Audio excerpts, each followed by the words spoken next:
شادی کی پہلی رات، جس کو سہاگ رات بھی کہتے ہیں، اس دن آج کل یہ اہتمام ہو گیا ہے کہ کمرے کو خوب سجایا جاتا ہے، خوشبوؤں کا اور پھولوں کا اہتمام کیا جاتا ہے، اور اس میں ڈیکوریشن میں بہت بڑے بڑے خرچے بھی آ گئے ہیں۔ تو کیا شادی کی پہلی رات میں یہ اہتمام کرنا اور خرچہ کرنا جائز ہے؟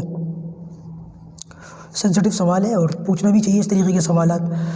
اللہ تعالیٰ حق بات کہتے ہیں میں شرماتا نہیں ہے بھائی، لہٰذا ہم بھی اس بات کی کوشش کریں گے کہ دین کی ہر بات آپ تک پہنچائی جائے، اس میں ہم کسی قسم کی شرم محسوس نہ کریں، پوچھنے والا بھی محسوس نہ کرے، بتانے والا بھی محسوس نہ کرے۔ یہ بات تو ہمیں سنت سے، صحابہ کی سیرت سے مل جاتی ہے کہ شادی شدہ جو زندگی ہوتی ہے اس کی شروعات جب ہوتی ہے نکاح کے فوراً بعد، تو کمرے کے اندر خوشبو وغیرہ کا اہتمام کرنا چاہیے، خوشبو لگا لینی چاہیے، کمرے کے اندر بھی خوشبو استعمال کرنی چاہیے، اور اس میں اگر پھول وغیرہ کا استعمال کرتے ہیں تو ٹھیک ہے، خوشبو کے لیے پھول بھی استعمال کر سکتے ہیں، لیکن اس کے لیے ہزاروں روپے کا خرچہ کرنا، ڈیکوریشن کروانا ہزاروں روپے کی،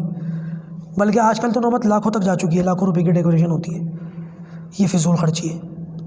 اور رسم و رواج بھی ہے دنیا کا، تو بدعت بھی ہے، تو ڈبل گناہ ہو گیا، پیسہ بھی خرچ، فضول خرچی، اور بدعت و خرافات رسم و رواج۔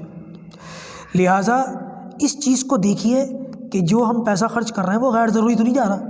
جہاں تک ضرورت ہو، جہاں تک گنجائش ہو اتنا خرچہ کریں، اتنا استعمال کریں۔ غیر ضروری خرچہ کرنا اور بلا وجہ رسم و رواج اور اپنے ارمان نکالنا، یہ آج کل کے جو ارمان نام سے ہو رہی ہیں نا فضول خرچیاں، اور ایک دوسرے سے اب تو کمپٹیشن ہے، فضول خرچے بھی کیا، اس کے اتنے کا ہوا تو ہمارے اتنے کا ہوگا، یہ ہے مصیبت، نہیں کرنا چاہیے۔ اللہ سے ڈرنا چاہیے، اللہ سے ڈرنا چاہیے۔ اللہ نے پیسہ دیا ہے تو اس پیسے کا صحیح استعمال کرنے کی ضرورت ہے۔ امت کے اندر اس وقت بہت خستہ حال ہے، بہت برا حال ہے، ان پیسوں کا وہ استعمال بھی ہو سکتا ہے۔ اللہ عمل کی توفیق عطا فرمائے۔